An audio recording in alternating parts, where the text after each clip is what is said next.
চলো আজকে একটা হেলদি টেস্টি বাদাম চাটের রেসিপি দেখাই।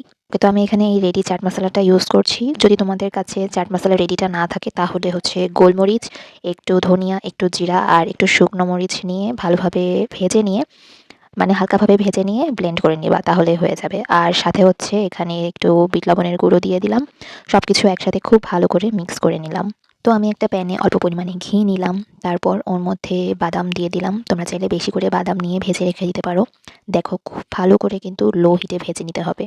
এবার বাদামের ভিতর দিয়ে দিলাম যেই চাট মশলাটা রেডি করে রেখেছিলাম, সেটা সামান্য পরিমাণে দিলাম, দিয়ে একটু টাইম নিয়ে ভেজে নিলাম। খুব সুন্দর একটা ফ্লেভার আসছিল আর খেতে কিন্তু ভীষণ মজা হয়েছে। তো এইভাবে করে কিন্তু একটা বয়ামে আটকেও রেখে দিতে পারো, যখন খিদে লাগবে তখন খেতে পারো। এবার হচ্ছে আমি এখানে টমেটো আর হচ্ছে তেঁতুল নিলাম। তোমরা চাইলে শসা, গাজর নিতে পারো, আর এখানে হচ্ছে তেঁতুলের বদলে লেবুর রস ইউজ করতে পারো। আর উপর থেকে আরেকটু পরিমাণে চাট মশলা দিয়ে দিলাম। তোমরা যদি বাসায় চাট মশলা বানাও তাহলে একদম গুঁড়ো না করে একটু দানা দানা টাইপের রেখো, তাহলে খেতে বেশি মজা লাগবে। দেখো একদম রেডি হয়ে গেল কিন্তু খুবই মজাদার একটা সালাদ। আর এটা কিন্তু ডায়েট ফ্রেন্ডলি আর খেতেও ভীষণ ভীষণ মজা। মানে যেহেতু আমি ফার্স্ট টাইম ট্রাই করছি, সো মানে একদমই আনএক্সপেক্টেড ছিল। তো যাই হোক, কেমন লাগলো অবশ্যই জানিও। ওকে, টাটা।